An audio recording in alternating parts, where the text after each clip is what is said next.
Nous pouvons maintenant lire un cri silencieux et poignant sur le visage de cet enfant qui attend une mort imminente.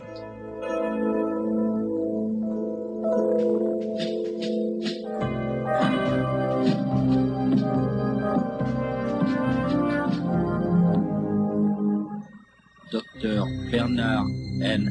Nathanson.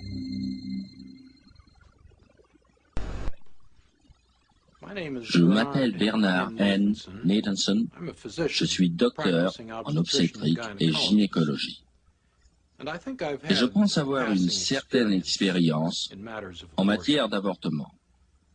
Il est vrai que, quand j'étais étudiant en médecine, en 1949, la science des études sur le fœtus n'existait pas.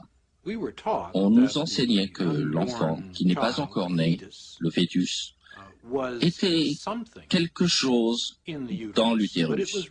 Mais personne ne pouvait affirmer s'il s'agissait ou non d'un être humain. Et si cet être humain possédait des qualités personnelles uniques. Les années 1970 ont mis fin à cette période de doute. C'est à ce moment-là que la science de l'étude du fœtus fait irruption dans le monde médical.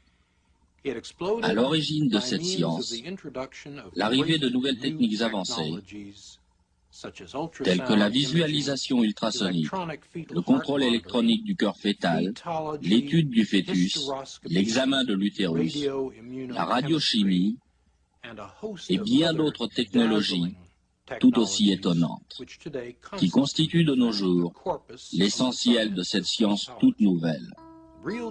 Les ultrasons en temps réel, c'est-à-dire la visualisation de l'enfant en mouvement, sont devenus un instrument clinique dès 1976.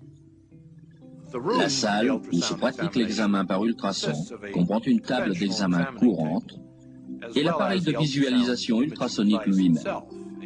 C'est la machine volumineuse que vous voyez ici. La femme enceinte se met en position sur la table d'examen.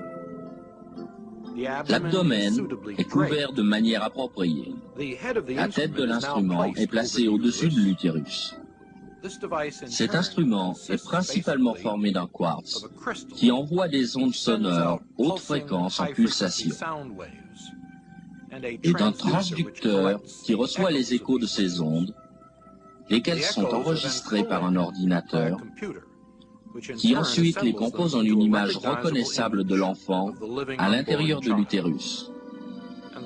Les images de l'enfant peuvent être présentées par balayage linéaire, technique servant aux grossesses avancées, ou par balayage de secteur, méthode plus précise pour représenter le fœtus à un stade de grossesse moins avancé, tel que celle-ci. L'image, créée à partir des échos, a une définition vraiment étonnante. Et cet instrument est tellement précis que l'on peut apercevoir les petites valvules du cœur s'ouvrir et se fermer au rythme des contractions du cœur. Pour la première fois, les parents peuvent avoir un aperçu de l'enfant qui n'est pas encore né grâce à cette technologie spectaculaire.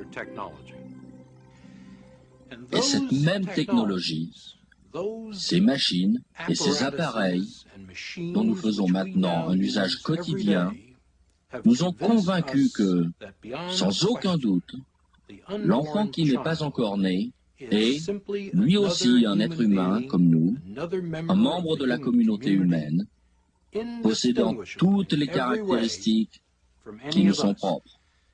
Pour la première fois, la technologie nous donne l'occasion de voir l'avortement du point de vue de la victime. La visualisation ultrasonique nous permet cette approche. Et maintenant, pour la première fois, nous allons observer un enfant déchiré, démembré, désarticulé, broyé et détruit par les impitoyables instruments d'acier de l'avorteur. What we are looking at here Nous pouvons observer ici le développement de cet enfant depuis le tout début de la phase prénatale, depuis les tout premiers instants et jusqu'au dernier stade de cette phase. Voici l'enfant à 4 semaines, 8 semaines, 12 semaines, à 16 semaines, à 18 semaines, à 20 semaines et à 28 semaines. Vous pouvez voir qu'il ne se produit aucun changement frappant ou extraordinaire dans la forme ou dans la substance de cet enfant durant ce stade de croissance. Maintenant, ce petit être de 12 semaines est manifestement un être humain entièrement formé. Son cerveau émet des ondes depuis au moins 6 semaines, son cœur bat depuis peut-être 8 semaines, et toutes ces autres fonctions humaines sont absolument identiques aux nôtres. Ce livre, qui s'intitule Williams Obstetrics, 16e édition, écrite en 1980, est un manuel standard qui est utilisé dans toutes les écoles de médecine des États-Unis. La préface de ce livre, publiée en 1980, nous éclaire. Heureusement, nous sommes maintenant à une époque où le fœtus peut être considéré et traité avec raison comme un second patient. Qui aurait pu rêver, il y a quelques années seulement, que nous pourrions, en tant que docteurs, nous mettre au service du fœtus? L'éthique et les préceptes médicaux traditionnels nous interdisent de détruire nos patients et nous rappellent aussi à notre serment de préserver la vie. Voyons maintenant ce que l'avortement réserve à notre seconde patiente. Voici le fœtus de 12 semaines dans l'utérus. L'utérus étant ce muscle entourant l'enfant.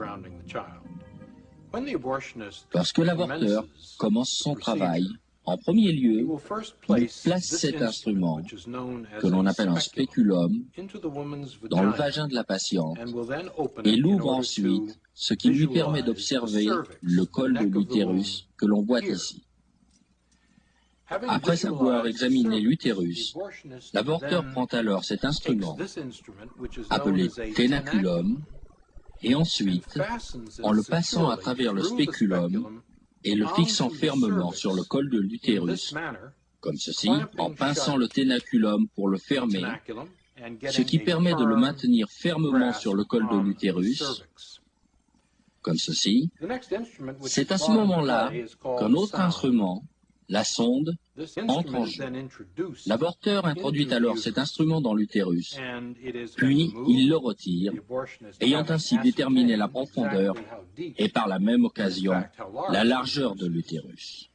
On utilise ensuite ce jeu d'appareils de dilatation, ces instruments métalliques recourbés, pour ouvrir le col de l'utérus, afin d'y introduire, pour terminer, les instruments d'avortement proprement dits. L'avorteur place d'abord le plus fin de ces instruments à l'intérieur du col de l'utérus, de façon à le dilater. Il le fait tourner de manière à disposer d'un diamètre plus grand. Il introduit cette extrémité et continue de l'introduire de façon à disposer de diamètres de dilatation de plus en plus grands, grâce à cet instrument de dilatation. Il prend alors un instrument appelé appareil de succion. Cet appareil est contenu dans un emballage de plastique. Le médecin le sort de son enveloppe stérile et l'insère jusque dans l'utérus à travers le col dilaté dans le but d'aller percer le sac qui entoure et protège l'enfant, permettant ainsi d'aspirer la totalité du liquide amniotique. L'instrument est alors en contact direct avec l'enfant, avec une pression d'environ 55 mm de mercure qui est appliquée à l'un des instruments, auquel on a fixé un tuyau de succion long et épais et qui est relié à la machine d'avortement, c'est-à-dire la machine qui se trouve de l'autre côté. La curette de succion commence alors à mettre l'enfant en morceaux. Le corps est mis en pièces, méthodiquement, jusqu'à ce qu'il ne reste plus que des lambeaux du corps et la tête elle-même, laquelle est trop grosse pour passer dans l'instrument. Il faut alors introduire cet instrument qui s'appelle un forceps à polype dans l'utérus à travers le col déjà dilaté, de façon à permettre à l'avorteur de saisir la tête de l'enfant qui maintenant flotte dans l'utérus librement entre les anneaux de cet instrument. La tête est alors écrasée, son contenu retiré, ainsi que les os du crâne, et l'avortement est finalement terminé. Nous avons vu le fœtus de 12 semaines représenté sur l'écran à ultrasons. Nous avons également examiné le mécanisme ainsi que les étapes réelles d'un avortement à 12 semaines. Nous allons maintenant, pour la première fois, voir un film montrant la visualisation ultrasonique en temps réel d'un avortement à 12 semaines. Notez qu'un avortement tardif n'est pas un cas rare. Il s'agit d'un exemple parmi les 4000 environ qui sont pratiqués chaque jour aux États-Unis. Ce film a été tourné dans une clinique d'avortement. Le docteur qui a pratiqué cet avortement était un jeune homme qui travaillait dans 2 cliniques d'avortement. À cette époque, ce jeune médecin comptait déjà 10 000 avortements à son actif. Lorsque lui avons demandé de venir assister à la séance de montage de ce film, il a été tellement bouleversé à la vue de ce qu'il avait fait qu'il a dû sortir de la pièce. Il est revenu après un moment pour finir le montage, mais ce fut son dernier avortement. La jeune femme, opérant la caméra à ultrasons en temps réel, appartenait à une organisation fortement partisane de l'avortement. Elle aussi fut tellement émue par ce qu'elle vit durant la séance de montage qu'elle n'a plus jamais abordé le sujet de l'avortement. Regardons maintenant le film en question.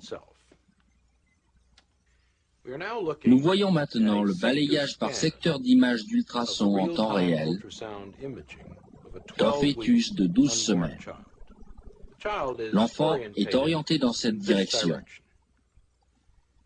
Voici la tête de l'enfant, ici, le corps de l'enfant, ici, et on peut voir la main de l'enfant approchant sa bouche. En regardant l'enfant d'un peu plus près, on peut distinguer l'œil, ou en tout cas son orbite, ici, le nez de l'enfant, ici, la bouche de l'enfant, ici. On peut même observer un ventricule cérébral à cet endroit, qui est un espace rempli de liquide dans le cerveau. Voici le corps de l'enfant, avec les côtes en silhouette, et la colonne vertébrale située vers l'arrière. Cette zone de tissu d'apparence granuleuse dans la partie supérieure du secteur semble être le placenta ou arrière-fait de l'enfant. Nous pouvons déjà apercevoir à cet endroit les cuisses, les membres inférieurs de l'enfant se dégageant ainsi du corps. Voyons ce qui se passe ensuite. Nous voyons maintenant le cœur de l'enfant qui bat dans sa poitrine. Le pouls est d'environ 140 battements par minute. Comme vous le voyez, l'enfant se déplace sereinement dans l'utérus et on peut le voir de temps à autre changer de position. Mais il garde la même orientation. Cette fois, l'enfant dirige son pouce vers la bouche, tout en continuant de se déplacer tranquillement, sereinement, à l'abri dans son sanctuaire. Cette ombre que nous distinguons là vers le bas de l'écran, c'est l'embout de succion que nous avons coloré de manière à ce que vous puissiez le distinguer plus clairement. L'avorteur a déjà dilaté le col de l'utérus et introduit l'embout de succion dont vous pouvez observer les déplacements latéraux sur l'écran. Vous remarquerez qu'au fur et à mesure que l'embout de succion que vous voyez là s'approche de l'enfant, celui-ci essaye de s'en écarter et bouge de manière beaucoup plus violente et agitée. L'enfant se déplace maintenant avec un but plus précis. Il s'oriente de façon différente. Ici, il recule de nouveau. L'embout de succion n'a pas encore touché l'enfant, lequel manifeste pourtant des signes de plus en plus forts d'agitation, se remue brusquement. L'enfant s'est de nouveau mis de profil et l'embout réapparaît sur l'écran. La bouche de l'enfant est maintenant ouverte, ce que nous reverrons tout à l'heure sur une image fixe. Mais cet embout de succion, que vous pouvez voir se déplacer violemment dans tous les sens au bas de l'écran, est l'instrument meurtrier qui finira par mettre l'enfant en morceaux et le tuer. C'est seulement une fois le liquide écoulé et le sac rompu que l'embout pourra véritablement toucher l'enfant. Vous pouvez voir l'embout se déplacer de droite et de gauche, dirigé par l'avorteur qui cherche le corps de l'enfant. Voici de nouveau une image fixe de l'enfant, dont la bouche est grande ouverte dans un cri muet. Il s'agit là du cri muet d'un enfant menacé de destruction imminente. Le pouls est nettement accéléré et les mouvements de l'enfant sont désormais violents. Il a senti qu'on cherche à l'agresser dans son sanctuaire. Il s'écarte, se déplace vers le côté gauche de l'utérus, comme on peut le voir, tentative désespérée pour échapper aux instruments implacables que l'avorteur utilise pour mettre fin à sa vie. Les battements de son cœur ont subi une accélération sensible, environ 200 battements à la minute. Sans aucun doute, cet enfant est conscient du danger mortel en présence duquel il se trouve. La membrane a été perforée et le liquide s'est échappé. La grande poche de liquide protégeant l'enfant a maintenant disparu. Une fois le liquide écoulé, l'embout de succion est fermement attaché au corps de l'enfant. Celui-ci est tiré vers le bas par l'embout sur lequel l'avorteur applique une pression négative et le corps est maintenant systématiquement arraché de la tête. La tête de l'enfant se trouvant ici, dans cette région. Voici le contour de la tête. Les parties inférieures ont déjà disparu et vous voyez que l'embout de succion qui jaillit de temps à autre sur l'écran, représenté par une série d'échos rappelant ceux d'un typhon, l'enfant est maintenant ballotté dans tous les sens, alors que l'embout de succion est appliqué sur son corps et que l'avorteur tire sur l'enfant de cette façon. Ici, on peut encore discerner la tête de l'enfant, mais pas le corps qui a déjà été arraché de la tête. Ce que vous voyez là, c'est la tête elle-même, l'écho de médiane de la tête, et les esquilles ou fragments d'os. Cette tête donc, que je montre ici, sur cet enfant de 12 semaines, est en fait trop grosse pour être retirée d'un seul coup hors de l'utérus. L'avorteur va maintenant devoir se servir de cet instrument, le forceps à polype, pour essayer de saisir la tête. L'avorteur va tenter d'écraser la tête avec cet instrument, de cette façon, et de la retirer de l'utérus, morceau par morceau. D'autre part, l'avorteur et l'anesthésiste parlent entre eux un langage codé, destiné peut-être à les rendre insensibles à l'horrible réalité. L'avorteur et l'anesthésiste appellent numéro 1 la tête de cet enfant que l'avorteur essaye de trouver maintenant. Ainsi, l'anesthésiste demande à l'avorteur, « Est-ce que le numéro 1 est sorti? C'est fini ?» Nous voyons ici, par intermittence, les tranches ou lames de cet instrument apparaître sur l'image. Ici, la tête a tendance à flotter tout à fait librement dans l'utérus. Voici les tranches ou les lames de cet instrument que l'on voit apparaître ici. Le médecin a maintenant saisi la tête au moyen des forceps à polype et il la tire vers le bas en direction du col de l'utérus. Il ne reste plus maintenant, comme vous pouvez le voir, que des fragments et des brisures d'os, des lambeaux de tissu qui témoignent de l'existence passée d'un petit être humain qui était bien vivant et sans défense. Pour se rendre compte de la place de l'avortement dans la société d'aujourd'hui, examinons quelques chiffres qui illustrent les faits des 20 dernières années. En se basant sur des données fiables, on comptait déjà, en 1963, bien avant que l'avortement ne soit légalisé par le tristement célèbre verdict de l'affaire Roe contre Wade, un nombre approximatif de 100 000 avortements illégaux pratiqués chaque année aux États-Unis, et très peu d'avortements légaux. En 1973, première année où l'arrêt Roe contre Wade a été appliqué dans ce pays, on comptait déjà 750 000 avortements pratiqués aux États-Unis. Et en 1983, dernière année pour laquelle nous possédons des statistiques complètes, on rapporte 1,5 million d'avortements. Considérons maintenant l'avortement en tant qu'industrie.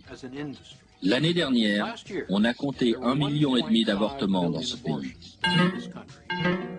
Le coût moyen d'un avortement étant de 300 à 400 $ par opération.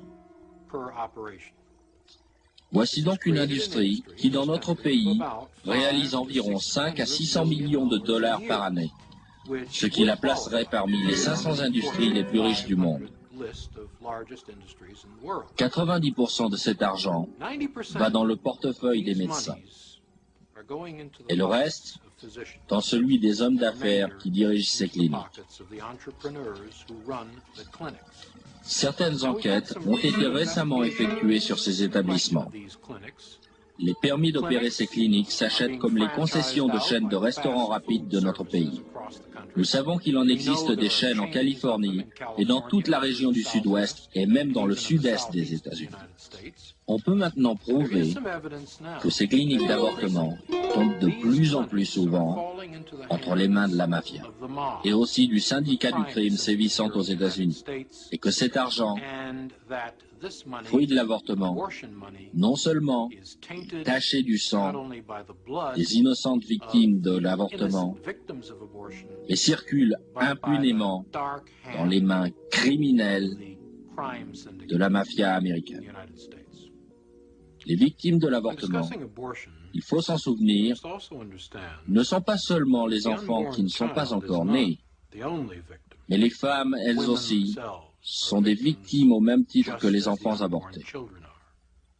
On a toujours caché aux femmes la véritable identité de l'enfant qui n'est pas encore né.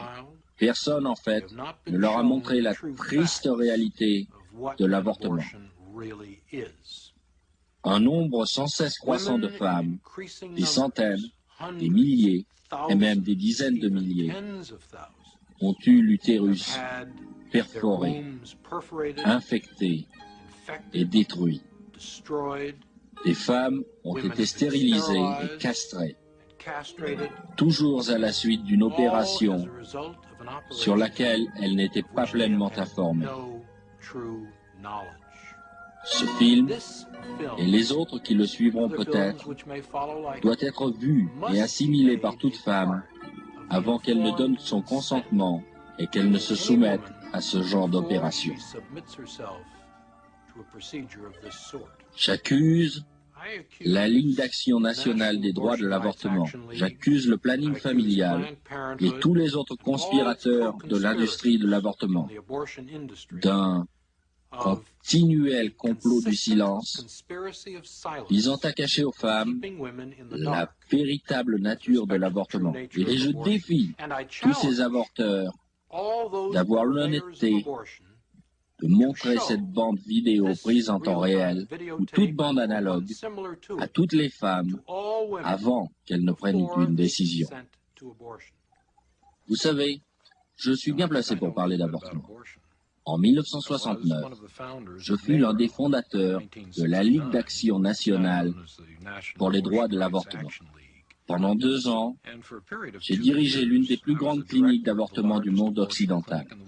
Depuis, la science de l'étude du fœtus in utero a vu le jour. Elle nous a ouvert les yeux sur la nature de celui-ci. Et toutes ces études ont prouvé, sans l'ombre d'un doute, que l'enfant qui n'est pas encore né est un être humain qui n'est pas différent de nous.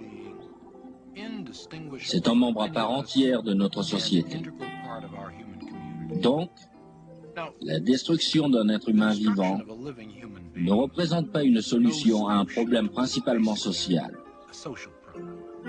À mon avis, en être réduit à un tel acte de violence est la preuve que nos valeurs scientifiques et surtout morales sont menacées.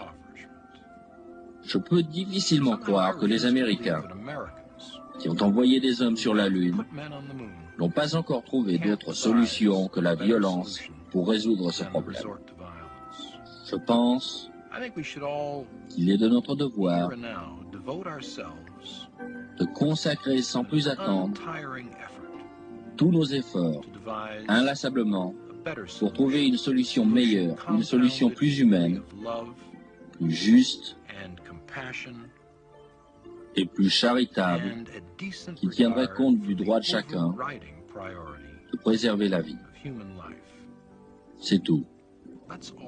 Au nom de l'humanité, arrêtons le massacre de l'avortement.